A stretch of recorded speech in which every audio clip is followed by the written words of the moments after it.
Hello everybody and welcome to the webinar Lymphocyte Screening Tube, Algorithms for Reflex-on Testing to ensure an efficient workflow and cost-effective approach.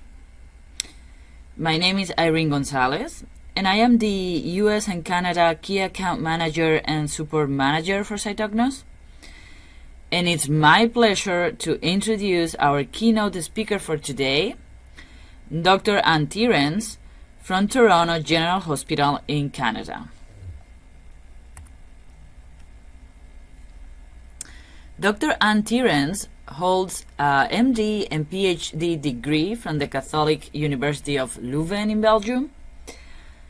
She did her residency in clinical pathology in different hospitals in Belgium and in the University of Nebraska Medical Center in the US. She has worked as a hematopathologist in University Hospital of Leuven in Belgium and Oslo University Hospital in Norway. Since 2013, she is affiliated with the Toronto General Hospital University Health Network, and she is currently the medical director of the flow cytometry lab. A very welcome to Dr. Tierens. And thank you so much for being with us today. My name is Tierens. I'm Medical Director of the Flow Cytometry Laboratory and hematopathologist at the Laboratory Medicine Program at the University Health Network, Toronto, Canada. Before I will jump to the topic of today's webinar, I first would like to introduce the Laboratory Medicine Program and the diagnostic approach of hematologic diseases in our institution. The Laboratory Medicine Program at UHN covers all areas of laboratory medicine, including anatomical pathology, clinical laboratory genetics, clinical biochemistry, microbiology, and histocompatibility typing, and last but not least, hematology and transfusion medicine. The section of hematology and transfusion medicine is an umbrella for hematopathology, the laboratories of hematology, coagulation, and flow cytometry. Hematopathologists are responsible for the medical supervision of the hematology and flow cytometry laboratories. Hematopathology is the largest subspecialty group in LMP. We are 10 hematopathologists that have been trained in many areas of hematology diagnostics. We provide service to the benign and malignant hematology clinics as well as to the transplant program. Hematopathologists are entirely responsible for the workflow of the diagnostic process and activate the proper ancillary testing. We therefore rely on the service from histology and immunohistochemistry as well as clinical genetics.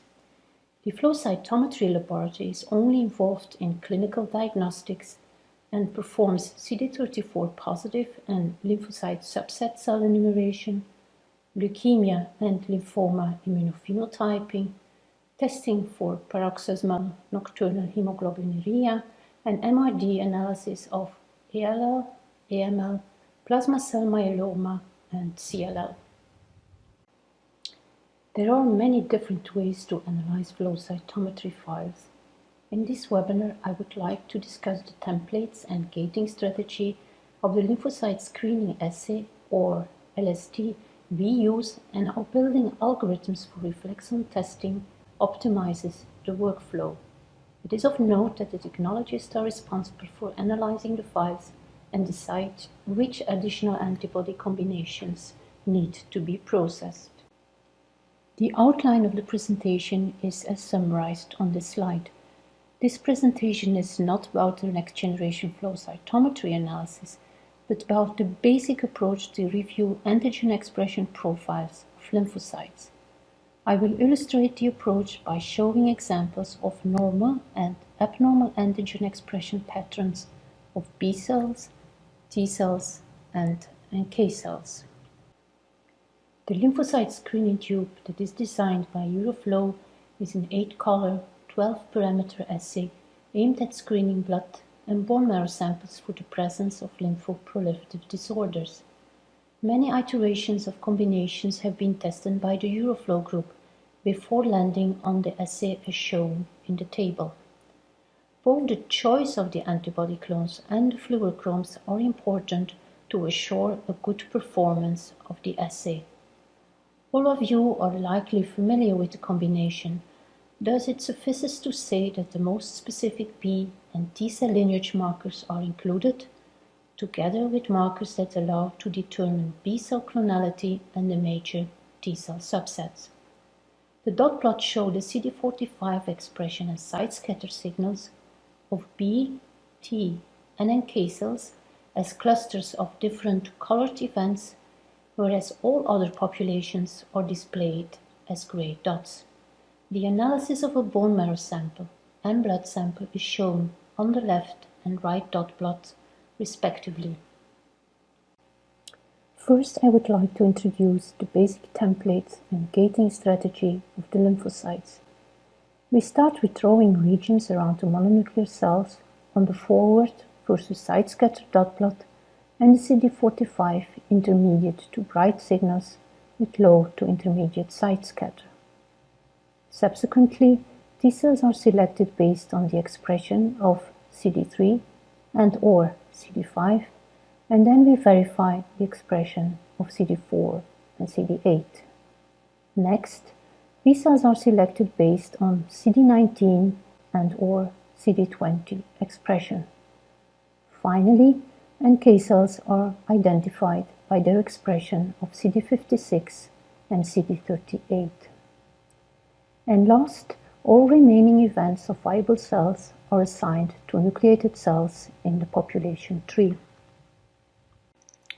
As is the practice in all laboratories, color-coding the different lymphocyte subsets is helpful for a quick review of the results. We use the following color codes. B-cell events are depicted in navy blue, and Ig kappa and Ig lambda expressing B cells are highlighted as dark green and dark red dots respectively. CD4 positive and CD8 positive T cells are depicted in bright red and green dots respectively, whereas NK cells are shown as light purple dots. On this automated population separation dot plot, one can easily appreciate the good separation of the Ig kappa positive and Ig lambda positive B cells, CD4 positive and CD8 positive T cells, and the NK cells. The circles on the respective dot plots highlight the median fluorescence intensity signals of each cell cluster. A few two-dimensional dot plots give you a bird's eye view on the expression patterns of all the lymphocyte subsets, and carefully reviewing these dot plots may give you a good first impression whether the lymphocytes are normal or abnormal. Such examples are, to the left, CD4 CD20 versus CD8 Ig lambda, in the middle CD20 CD4 versus CD5, and to the right CD38 versus CD56 Ig kappa. Looking at the dot plot on the left, one can appreciate the distribution of CD4 positive and CD8 positive T cells, as well as the distribution of Ig kappa and Ig lambda expressing B cells. In addition, the CD8 expression by NK cells can also be evaluated on this dot plot, and one can discern CD4, CD8 double negative T cells representing the T cell receptor gamma delta positive subset. The latter are shown as light blue events. The dot plot in the middle clearly separates the major lymphocyte subsets, but also show the CD5 expression on B cells and the relative fluorescence intensity of CD5 by CD4 and CD8 positive T cells. Finally, on the right dot plot, one can assess the expression of CD38 and CD56 on NK cells. The performance of the lymphocyte screening tube to detect abnormal B, T, and NK cells using a reference database is summarized on this slide in the box on the right. All but one case of B-cell lymphoproliferative disorder was detected, whereas 94% of the T-cell lymphoproliferative disorders could be identified by the markers present in the LST. The means and normal ranges of total lymphocytes, B, T, and NK cells in peripheral blood of 19 healthy donors, as determined by LST, are shown in the left box. For more details, I refer to the publication by Juan Flores Montero in the Journal of Immunological Methods. Let us first start with looking at the B cells. Once again, here are the dot plots you have seen before, but now only displaying the B cell subsets, including both immature and mature B cells in the bone marrow sample and immunoglobulin light chain expressing B cells in the blood sample. When analyzing a bone marrow sample with the LST, one can identify 4 B cell subsets, including stage 1 and stage 2 B cell precursors, transitional B cells, and mature B cells. These subsets are nicely displayed as different cell clusters in these 4 two-dimensional dot plots. The 2 upper dot plots allow a good distinction of the B cell precursors, whereas the 2 bottom dot plots nicely illustrate the antigen expression profile of the transitional and mature B cells based on their respective expression of CD5 and CD38. Regarding the assessment of mature B cells, we evaluate changes in the relative proportion of Ig kappa positive and Ig lambda positive B cells, along with changes in the fluorescence intensity signals of immunoglobulin light chains and CD19 and or CD20 displayed on the top row dot plots. The bottom row of dot plots show typical expression patterns of markers helpful for screening of immunophenotypic abnormalities that may be present in B-cell lymphoproliferative disorders. By using standardized templates, recognition of antigen expression patterns allows for an efficient and accurate analysis of the files. Reference images of the normal clusters, not shown here, contribute to the assessment of the files. Indeed, these basic dot plots are useful to screen for B-cell lymphoproliferative disorders. The first example is shown here. To recapitulate the normal expression patterns of CD5, CD20, and immunoglobulin light chains by B cells, I will overlay the signals of the B-cell lymphoproliferative disorder on these 2 dot plots. We received a sample from a 73-year-old male presenting with lymphadenopathy and lymphocytosis. As you can appreciate, we could confirm the diagnosis of a CD5 positive B-cell lymphoproliferative disorder expressing immunoglobulin lambda light chains. The CD5 positive B cells showed a slightly dimmer expression of CD20 compared to the polytypic B cells still present in the sample. The expression patterns of the respective markers was neither typical for CLL nor mantle cell lymphoma. We choose to proceed with the analysis of B1 and B2, of which the antibody combinations are shown on this slide. We also activated FISH and molecular analysis to confirm the diagnosis and to determine prognostication. The analysis of the B1 combination established the diagnosis of CLL. Indeed, the malignant B cells were bright positive for CD43 and CD200 and showed a partial dim expression of CD23 and dim expression of 79B. This expression pattern excluded the diagnosis of mantle cell lymphoma. Moreover, the analysis of B2 provided some clues to the prognosis of CLL. It showed that the CLL cells were positive for CD11C and negative for CD305, or LAIR1. The loss of CD305 expression by CLL is inversely related to the expression of CD38 and is described to be a predictor of shorter time to treatment. Of interest, the CLL B cells had a slightly higher site scatter, which was consistent with the morphologic findings. Indeed, the CLL cells were slightly larger than normal lymphocytes and often displayed irregular nuclear contours and occasional prominent nucleoli.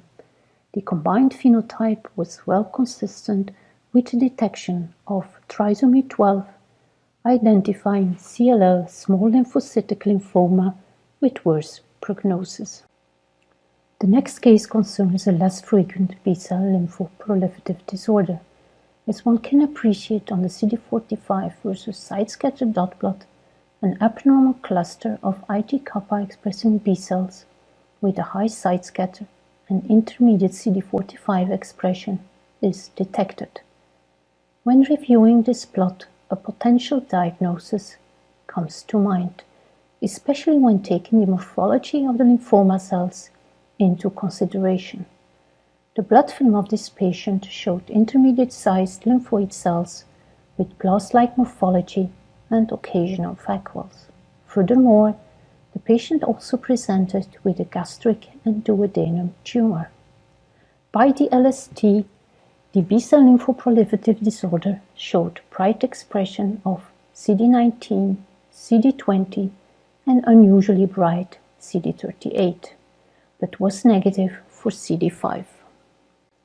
Further immunophenotyping revealed the expression of CD10 and bright expression of CD81 and IgM, weak expression of CD43 and CD200, and lack of CD305 expression. These immunophenotypic data, taken together with the morphologic findings and clinical presentation, are consistent with Burkitt lymphoma, which was confirmed by the detection of the c-MYC rearrangement. Another example of CD5 positive B-cell lymphoproliferative disorder is shown on this slide. A 67-year-old male presented with lymphadenopathy. A bone marrow biopsy and aspirate were taken for further investigation. As you can appreciate from these dot plots, the bone marrow was involved by a CD5 positive B-cell population that was positive for IgK and showed bright expression of CD38. The analysis of B1 and B2 revealed that this CD5 positive B-cell lymphoproliferative disorder co-expressed CD10, was positive for IgM, CD305 and CD81, the latter bright, and of importance for the diagnosis was the lack of CD200 and CD11C expression. This immunophenotypic profile suggests a mantle cell lymphoma that co-express CD10, which might occasionally be seen on mantle cell lymphoma. The diagnosis was subsequently confirmed in a lymph node biopsy of this patient and the detection of the immunoglobulin heavy chain CCDN1 rearrangement. The last example of a B-cell lymphoproliferative disorder I would like to show today has a typical antigen expression profile allowing a definitive classification based on flow cytometry and morphology. A 58-year-old male without past medical history presented with mild pancytopenia.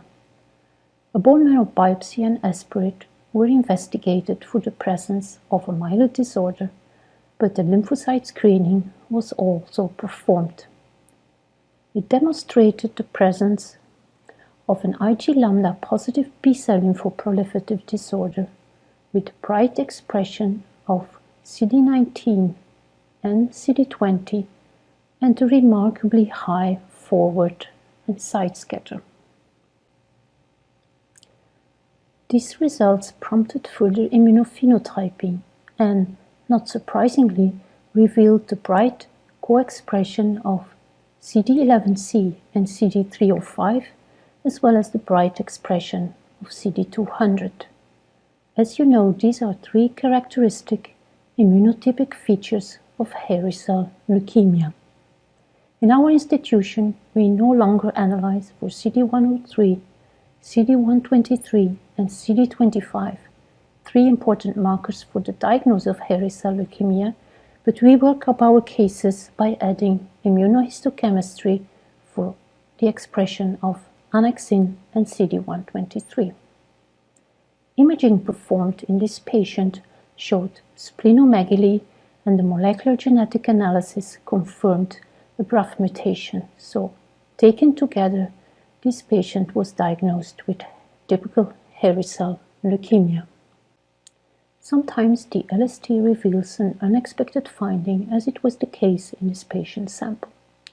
A bone marrow sample of a 73-year-old male was sent to the flow cytometry laboratory from an outside institution with query of a lymphoproliferative disorder. Since no bone marrow smear was sent, we investigated the bone marrow aspirate for the presence of a lymphoproliferative disorder, but did some additional analysis to exclude a myeloid neoplasia. As you can appreciate from the dot plot shown here, an abnormal CD20 positive, CD19 negative population was demonstrated. It is here shown as dark purple dots and indicated by the arrow. This cell population was localized in the CD45 dim region. As you could guess from these dot plots, there was a high suspicion that this cell population could represent abnormal plasma cells. Indeed, the immunophenotypic profile was consistent with plasma cells that were positive for CD20 as well as for CD56. This was confirmed by a subsequent analysis of the myeloma tubes, of which the results are demonstrated in the displayed dot plots. Indeed, it was an Ig lambda positive plasma cell neoplasia with multiple immunophenotypic aberrancies. In addition to the apparent expression of CD56, CD19 and CD20, already revealed by the LST, the plasma cell neoplasia showed also a decreased expression of CD27 and CD81. I now would like to switch to the analysis of T cells. Similarly to the approach for B cells, few standardized templates are reviewed. First, we start with assessing the expression of CD3 and CD5 by the CD4 and CD8 positive T cells and check the proportion of T cell receptor gamma delta positive cells among the total T cells. Subsequently, we verify the CD4-CD8 ratio and look for changes in the fluorescence intensity of the T cell markers in this assay, but also of CD38 and CD45. Displaying CD8 versus CD5 is useful to look for changes of CD5 expression by the two major T cell subsets CD4 and CD8 positive T cells. Of note, the expression of CD56 needs also to be evaluated to look for the presence of abnormal cytotoxic T cells. I will briefly illustrate this concept for one CD4 positive and one CD4 negative CD8 partial positive T cell lymphoproliferative disorder and start with the CD4 positive T cell disease. We received a blood sample from a 40-year-old male with abnormal lymphocytes in his blood film. There was a predominance of CD4 positive T cells, as you can appreciate from these dot plots, although the CD4-CD8 ratio did not exceed 8. Carefully reviewing the expression of CD3, CD5, and CD4 revealed two distinct CD4 positive T cell clusters that differed in the fluorescence intensity of CD3. This finding was investigated by the analysis of two additional antibody combinations to better characterize the abnormal CD4 positive T cells. These antibody combinations include markers of interest that can contribute to the classification of CD4 positive T cell diseases. We use 3 in-house customized 9-color T cell antibody combinations that are tailored upon the results of LST, morphology, and clinical information. The specific markers of the T2 and T3 combinations shown on the bottom of this slide are used to further characterize CD4 positive T-cell disorders. Although we performed a comprehensive analysis, only the dot plots of relevance for this disease entity are shown here. The abnormal CD4 positive T-cells are depicted as orange dots. Their antigen expression profile is clearly distinct from the normal CD4 positive T-cells, here depicted as red dots. The abnormal CD4 positive T-cells are negative for CD7 and CD26 and positive for CD25 and CD28. This immunophenotype suggests the presence of Sézary cells, which was concordant with the morphology of the lymphoma cells in the blood film. The fact that it was later confirmed that the patient had skin lesions corroborated this preliminary diagnosis, and indeed a skin biopsy showed the histology of mycosis fungoides. Next. I will show a frequently encountered T-cell lymphoproliferative disorder in our clinical setting, although it's most often CD8 positive. The CBC of this 80-year-old male showed neutropenia and mild lymphocytosis with the morphology of large granular lymphocytes. A larger than normal CD4-CD8 double-negative T-cell population was demonstrated in this patient's sample. In contrast to what one expects for double-negative T-cells, this population was negative for T-cell receptor gamma delta. It had a decreased expression of CD5 and was partially positive for CD56. Based on these findings, we proceeded with a T1 panel that includes additional cytotoxic markers, possibly contributing to the diagnosis of T-cell lymphoproliferative disorders with cytotoxic immunophenotype and NK cell lymphoproliferative diseases. It was confirmed that these double-negative T-cells, here shown as darker blue dots, showed additional immunophenotypic aberrancies, such as heterogeneous expression of CD57, homogeneous expression of CD7, and decreased expression of CD2. In addition, these T-cells were negative for CD16 and CD94. The combined immunophenotypic results, taken together with the clinical presentation and the detection of clonal T-cell receptor gamma-beta rearrangement, confirmed the diagnosis of T large granular lymphocytic leukemia with a quite unusual phenotype being CD4, CD8 double negative.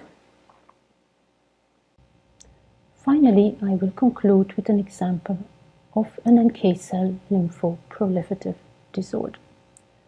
Although only one NK cell marker is included in LST, assessing the expression of CD5, CD38 and CD45 in conjunction with the CD56 expression is a good first step to investigate for aberrancies of NK cells.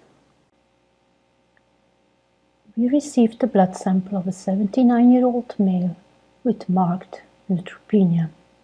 His blood film showed a monotonous population of small to medium-sized lymphocytes with condensed chromatin. As you can appreciate from these dot plots, the majority of the lymphocytes were non-B, non-T cells and had a bright expression of CD38. This cell population was highly suggestive to represent an abnormal NK cell population. However, this population was negative for CD56 and CD8 except for small subsets. Indeed, further immunophenotyping was necessary to confirm the NK cell lineage origin. We proceeded with the T1 combination, including the most relevant cytotoxic markers, enabling the identification of cytotoxic T cells and NK cells. This analysis showed that this cell population was positive for CD2 and CD7 and brightly homogeneous positive for CD16, thus confirming the NK cell lineage origin. Of note is also the bright homogeneous expression of CD94, which is often a characteristic feature of NK cell lymphoproliferative disorder. As expected, these NK cells were also partially positive for CD57. Although we cannot prove clonality of NK cells, the fact that these NK cells were almost completely negative for CD56 and showed bright expression of CD94, as well as for HLA-DR, which is not shown here, is consistent with the diagnosis of a chronic NK cell lymphoproliferative disorder.